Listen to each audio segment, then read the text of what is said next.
Have you ever wanted to create your own handicapping dream team? You can now build your own superstar handicapping lineup using our Pick Your Team program at both WagerTalk.com and SportsMemo.com. Even more exciting, until Sunday, January 16th at midnight, you can save 15% off your Pick Your Team using coupon code PYT15 when checking out. Dave Koken, Marco D'Angelo, and Ralph Michaels, John Ryan, Joseph D'Amico, and Rocketman. The combinations are endless, and you can choose up to 5 handicappers. You start saving once you choose any 2 handicappers of your choice, and you can pay as little as under $6 per handicapper. Who will make your dream lineup? Just go to WagerTalk or Sports Memo, click Pick Your Team, and personally hand select your handicapping roster. Don't forget, coupon code PYT15 will expire January 16th, so make sure to get your 15% discount.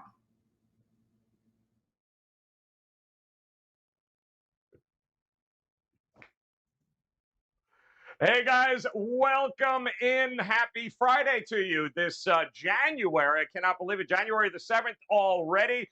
1 week in the books for 2022, and we got a whole lot of college hoops here on tap. It's a lighter card here today, but a big weekend. We're going to try to find a couple of edges in these games for you, and we're going to do it with 2 of our favorite college basketball handicappers, and whatever that is in box number 3. Go ahead, Tony Mejia. Welcome in, man. Happy Friday to you, brother. What is going on? How's your week been? And more importantly, what do you got locked and loaded here tonight in college hoops? It's been a mediocre week. A lot of frustration, things I haven't seen in a while. Terrible call I'd never seen in the NBA on like a Monday or Tuesday. And then that garbage time bucket that was really uncouth by Ahmad Caver. I'm going to call him out. In the end of the Pacers-Brooklyn game that cost everybody money, really, because everybody was on the Nets. And then as far as college goes, a decent week. But we're looking forward for a big weekend, big NBA weekend tonight, and week 18 of the NFL season. I'm going to try to make a dent in the Circus Sports contest. So I have to finish 5 for 5. I've hit over 60% in that. So may cross my fingers and cash a little check. So we'll see. Busy 24 hours ahead of me. Yeah, a lot going on here this week. Brian Leonard, welcome in. Happy Friday, my man. What's been going on with you this week, and what do you got locked and loaded for us on this Friday heading into the weekend?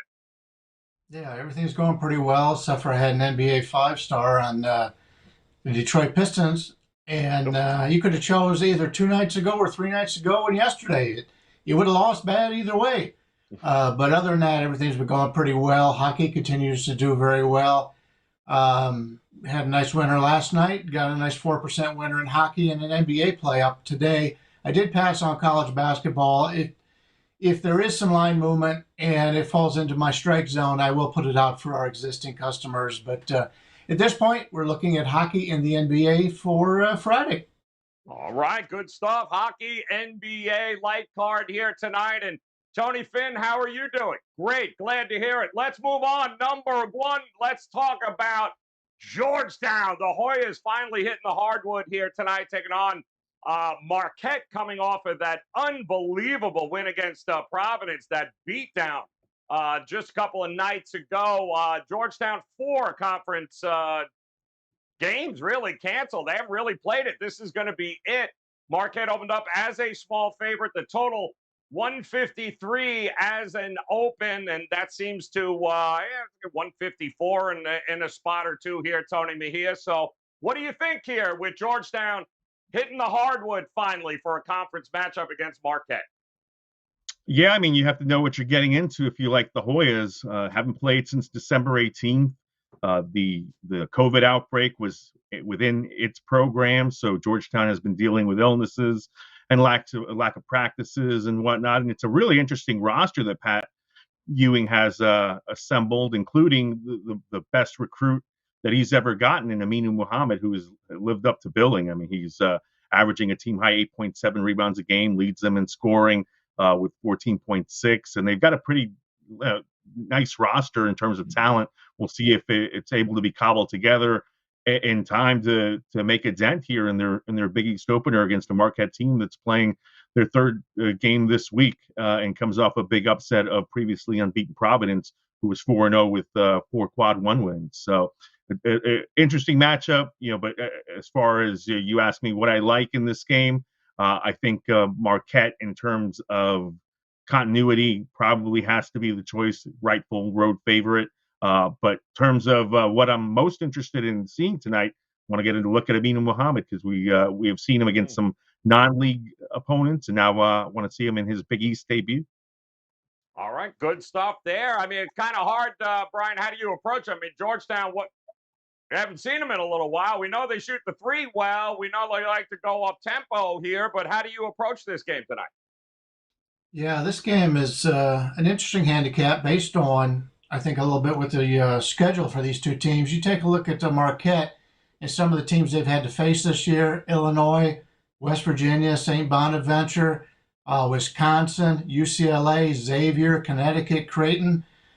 They've been tested all season long. Their record isn't as good as some of the others. But Georgetown, you go over their teams that they played: San Diego State, Syracuse, TCU. They're just not in the same grouping. So this is a step up here for the Georgetown Hoyas team. And I don't know if the line's about where I made it. So I don't know if I'm going to have a selection on it. But I do trust a team in Marquette who has already been tested. Now, granted, they didn't win a lot of those games. Their probably best win was the Illinois game. Illinois, they win that game 67-66, but they played a lot of good teams. And I would rather have a team that's been tested, even though they've lost, going against a Georgetown team that has not had a lot of playing time as of late and really has not played nearly the schedule that Marquette has played. So I'll take Marquette. I'm not enthusiastic about it, but if I was to play this one, I think I'd lay it with Marquette here. All right, laying it with Marquette as a lean. That's going to be a pretty good game here tonight, as is the next one, guys, as we take a look at Butler and Xavier in this one, as Xavier opens up 5.5 there. We see a 130.5 as an opening number as well. And on paper, it just feels like Xavier is the better team here. Is it as simple a handicap as that, Brian Leonard? Well, they are the better team, and the line tells you that this Xavier team has been very good on the season. They were from taking a look at the shot quality metrics. They're 16th in adjusted shot quality on the season, so that's something that gives them a pretty large edge here against a Butler team that comes in 65th overall in adjusted shot quality. This Xavier team has a big advantage here if they stay in the half court, because this Butler team is 301st in half court scoring, shot quality points per possession of 0.79, and Xavier's a very good defensive team. In half court, they're only allowed 0.75. They're 28th in the nation. So if they could keep Butler from running a little bit, I think that's a big advantage.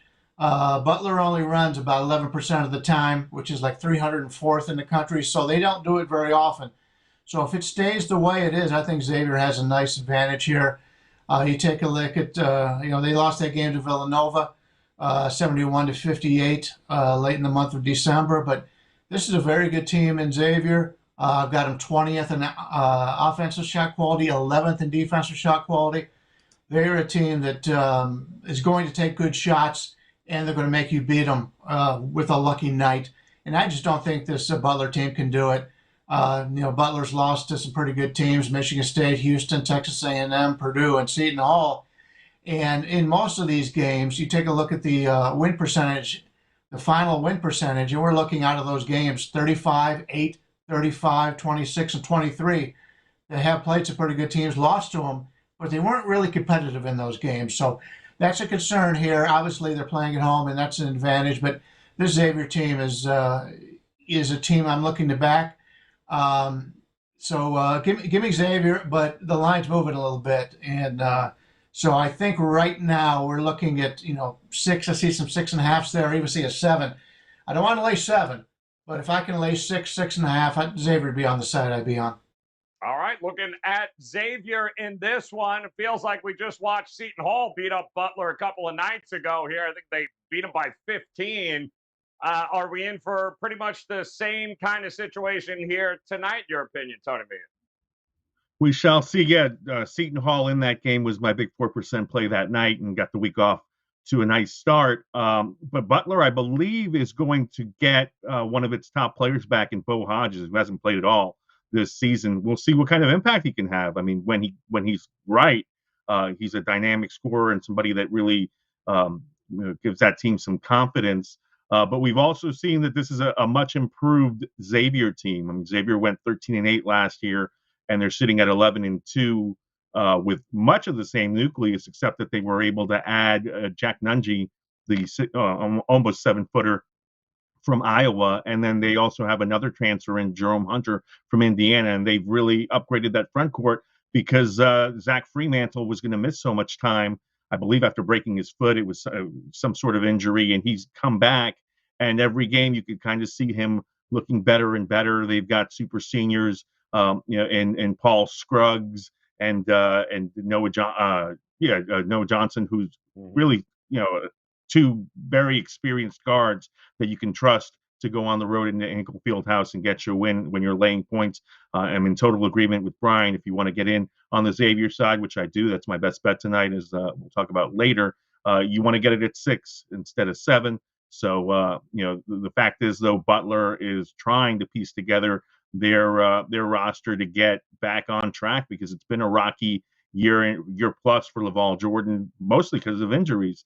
Because last year they had the same issues with Bryce Enzi really being injured most of the season. Aaron Thompson as well. Those guys are in the lineup right now. They don't look as crisp as they did pre-injury. So still trying to come together for the Bulldogs. Just cross our fingers that it doesn't come tonight and ride Xavier. All right, good stuff there, guys. Line is moving, though. 6.5 popping up in the marketplace. So keep an eye on it as we head to the MAC. How about this one tonight, guys? Interesting. Ohio U, huh? How about this? Kent State taking on Ohio. They opened up as a 7.5 with a 132.5 as a total. I'm still seeing 7.5, but 8s are also starting to pop up. However, the total has started to creep up here. 135s we're seeing Brian Leonard, and boy, oh boy, take the Bobcats for real here. They are king of the MAC right now. What do you think of their chances of taking care of business tonight against Kent State? Yeah, I think that victory over Akron really pumped them up as a road favorite, winning that game by 6. But if you take a look at the shot quality numbers, they should have lost that game. Their win percentage after the fact was 26%, and they were able to get that victory. In fact, they've been pretty lucky. When you take a look at some of these games that they've won against Marshall, they win that game by 11, but the post-game win percentage from the shot quality standpoint was only 35%. They beat Cleveland State by 11 earlier this year. The shot quality win percentage after the fact was 42%. So they've been very lucky. I think they're a little bit overrated in this situation, coming off of that win against Akron, my alma mater, unfortunately, because Akron came up short there. But this Kent State team is a very good team. For the most part, a lot of these teams in the MAC are pretty equal. There's a few teams that are from the elite standpoint, but you've got a Kent State team. They beat Toledo. They go to Ball State, win that game by a point. They had an 83% win percentage after the fact on that, so they were the better team. In fact, you go back and look at Kent State on this season. They've only had 2 games in which they had less than a 50% expected win percentage based on the stats and the shots taken. One was Xavier. They lose that game by 14, and Xavier's just a great team, and they were playing at home. The other was a situation where they played James Madison on the road. They win that game by 5, but in reality, they should have only won 35% of the time with those numbers. So I do like this Kent State team. I think these teams are closer than they should be from a line service or line standpoint at this point. Second game away here, just played on the 4th, so both teams don't have that break like some of these other teams we talked about. So they both should be in fine form here, not too tired and not too rusty. But I prefer the Kent State side, and I'll talk about it again once we get to the best bets. But most of it is basically because I think Ohio's a little bit overrated right now. right, good stuff there. How about you, Tony? You in agreement here? I thought Brian Leonard was saying it was unfortunate that Akron was his alma mater. Yeah, It's a little harsh. I thought that I was know Only because haven't of that gotten game. a lot of success on the gridiron, but that's rough. Sure. Look, yeah, in that game, there were 6 or 7 stops to close out that game. Otherwise, it would have potentially been an upset.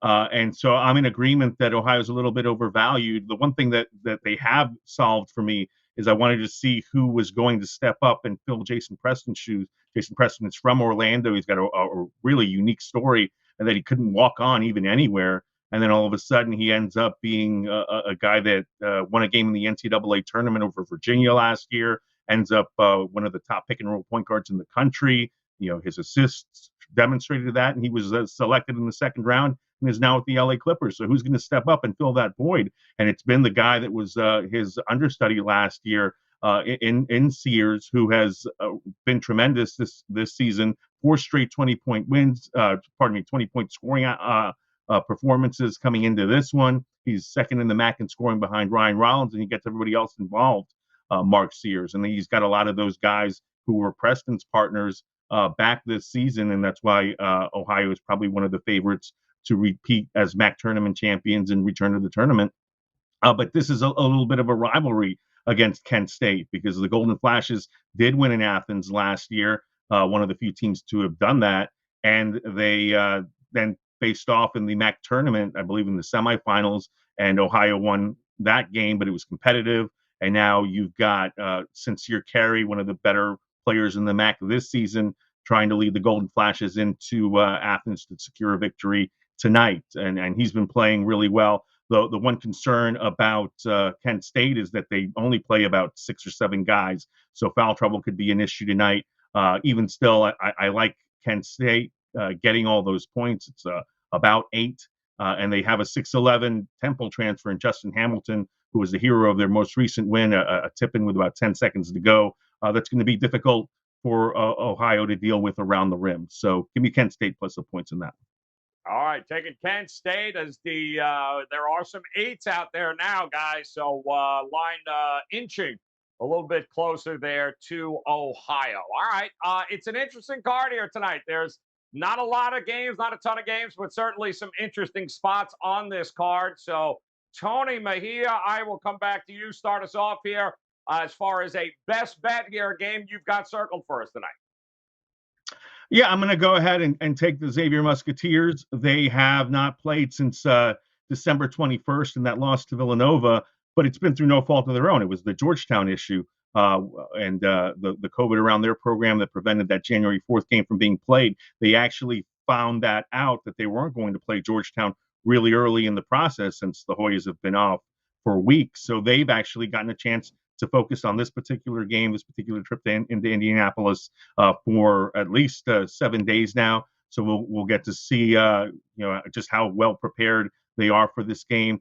Scrubs and Nate Johnson should get the job done on the defensive end. And even though I think Bo Hodges, if he's able to give them 10, 15 minutes, will elevate Butler's status and level of play, it probably won't come tonight as easily as it'll come for Hodges in a month's time. So I'm going to go ahead and lay the points with the Xavier Musketeers at Hinkle Fieldhouse. All right, lay it now. Get it done there with Xavier. How about it, Brian Leonard? Talk to us here. Break it down for us, this best bet of yours. Well, first off, I'd like to say for the first time, I agree with everything Tony Finn has said on this video. Good point. It's probably the best information I've ever got out of Tony when we've done these videos. And congratulations, Tony. I appreciate it. And more of this, I'm up for. Flawless show. Mm-hmm. Yes. Perfect show he's got going. I'm going to use the Kent State here. And Tony talked about it when we went over this a little bit earlier. He was talking about free throw shooting. Both of these teams are very good at the line. So whoever's got the lead coming in late at this game has a nice advantage. So if you're playing in-game, keep that in mind. We've got 2 teams that shoot over 78% from the free throw line. So the team that has the lead may have a nice advantage coming down the stretch here. But I like this Kent State team. I think they're closer than what the line says, even though the line's going up about a half a point. That's great for me. I'll take the extra half a point with Kent State. Kent State's a team that funnels their defense to allow the other team to shoot a lot of three-pointers. In fact, they're 323rd in the nation in allowing three-pointers. But you take a look at this Ohio team, they really don't do a lot of that. They're 239th in catch and shoot threes, 170th in off the dribble threes. They're not very accurate in those situations. They do shoot a lot of threes, the catch and shoot, but they're just not very accurate in it, which is fine for me. If you're going to take threes and miss them, that sounds like a great situation for my Kent State team here. So coming off of that Ohio win that I don't think, coming off of that Akron win that I didn't think Ohio really deserved, and the stats show that they didn't deserve. I think they're a little bit inflated here. These two teams are closer in talent than what the line suggests, and I'll take the road team here in Kent State. All right, taking the road team, Kent State, guys. Grab those points. Now, let's take a look at our friends from the Gold Sheet, who also have a play that they like tonight. And I do believe it is Fairfield that they are going to be backing in this spot tonight. And, of course, this write-up, guys, can be found.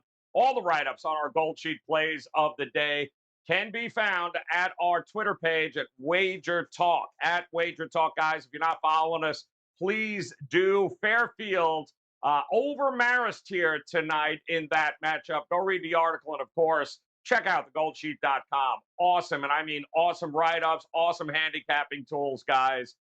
Check it out over at goldsheet.com. All right, so I'm going to lay it out there. I'm shocked Brian Leonard didn't do this, but I am going to do it here in honor of Ralph Michaels.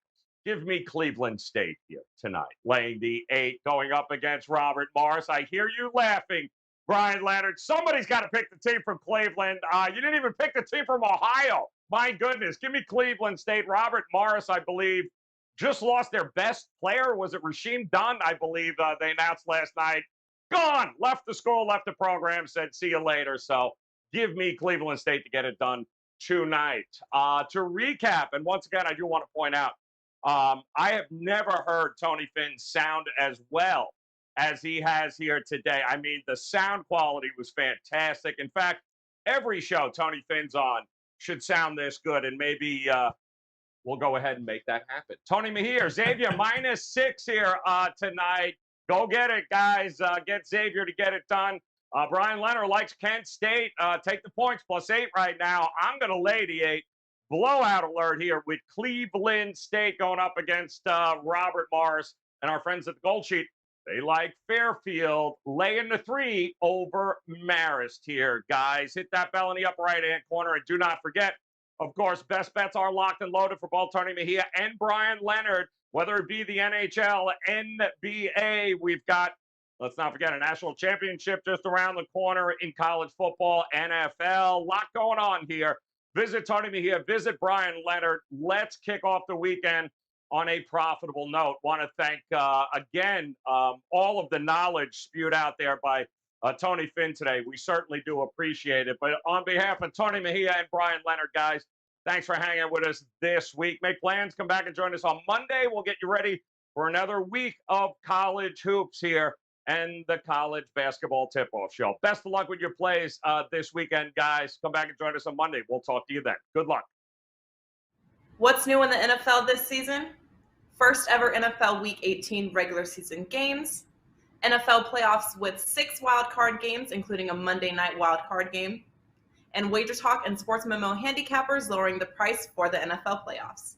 Last season, the NFL playoff pass was priced at $149, but this year, not only have we lowered the NFL playoff price to $119, but included NFL Week 18 for free.